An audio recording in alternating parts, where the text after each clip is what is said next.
Salve e benvenuti al capitolo 4. Welcome to chapter 4. This is the Italian chapter, Italiano. This is for those of you who are new to the language and need a bit more exposure, some help, a few steps to learn the language. And I have 12 steps here for you. Starting with the first step of the 12, which are all in my book here. It's Do You Speak English? There are 12 chapters, 12 languages. This language, though, is Italiano. So this is the first one. Il primo passo. Dove si parla italiano? Where is Italian spoken? Now, we all know that Italian is spoken in Italy, but let's not forget that it's also spoken in the Swiss canton of Ticino, just north of Italy, as well as many parts of the world where Italians have migrated to. So the US, Canada, Brazil, Argentina, other parts of South America, Australia, and all around Europe. So it's not just confined to Italy. There is a list on my blog. It's a good idea to just check it out, be familiarized with where Italian is spoken outside of Italy. Il secondo passo, una città, a city. What I've done is chosen a city in Italy. In this case, I've chosen Milano in Italian, just to have a look around, to get a feel for the city and to almost imagine that you're there. It's as good as the real thing. So check it out on YouTube. Choose a city. It doesn't have to be Milan. It can be anywhere where Italian is spoken, and you can almost imagine you're there. Il terzo passo, un mercato. So this time a little bit smaller. It's now a market inside that city. And in this case, I've gone down to Palermo in Sicilia to check out a local market. Okay, and this is the best way to get a visual feel of what it's like to speak the language. Okay, even before hearing the language spoken, these three steps are quite important. Now we go into the spoken language, and this is il quarto passo, televisione. Now, TV in Italian is as dramatic as the people. This is the best way to understand how the people behave and to follow episodes, whether it's drama, comedy, a documentary, and learn to pick up some idioms along the way. This is a really good way to pick up some Italian without English subtitles, I must say. Okay, if you have subtitles, it must be in Italian. It must be in the same language. You will learn. Trust me, you'll learn a lot faster than if you have the English subtitles there. Il quinto passo, la cucina italiana, the Italian cuisine. Now, what do I need to say about Italian cuisine? I think everything's already been mentioned. There is a list. This is just to entice you, to remind you that, this language is all about food. Don't forget it.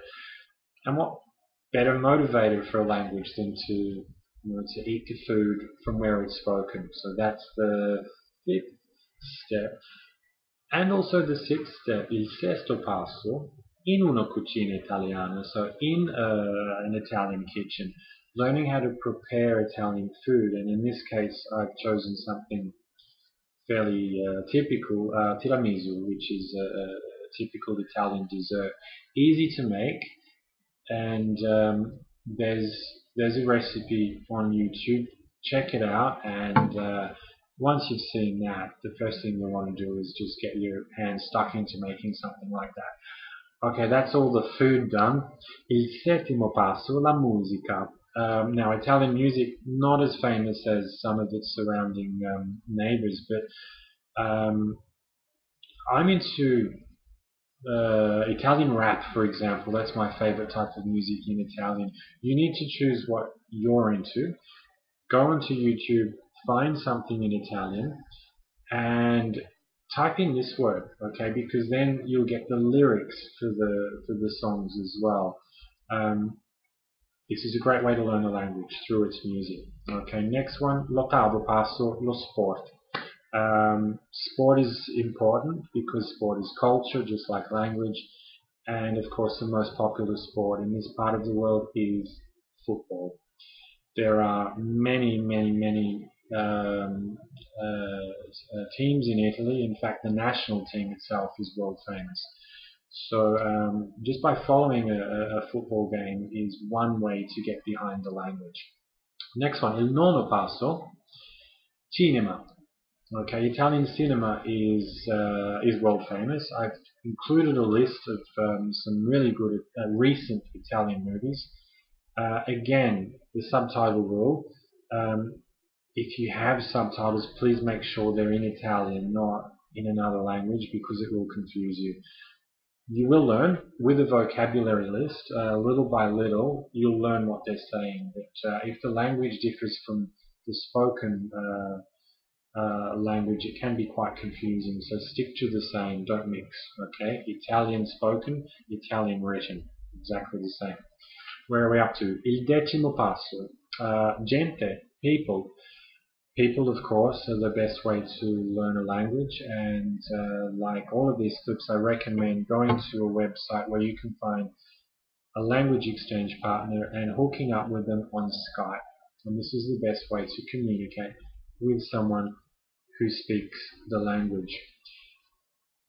Il undicesimo passo would be lavoro. Okay, so the 11th step is about work. Now, in this step, learn some words that are related to work. In this case, I've chosen an agency in Ticino in Switzerland that helps people find work. So learn some vocabulary that's related to the work. And the last one, il dodicesimo passo, rapporti, which is relationships. Okay, to learn how people relate with other people. In this case, what I've chosen is a little clip that talks about the relationship between people in Ticino in Switzerland and their southern neighbor, Italy. Okay, every part of the world has its rivalries. This is just one of them. Alright, so this is a clip for Italian. Potete lasciare un commento o un messaggio in italiano o in inglese. This clip you can follow on my blog as well. These are the details here for the website. Buona fortuna, good luck, and yes, please leave some messages here. The next clip will be in German, so I look forward to seeing you in the next clip. Okay, grazie and ciao.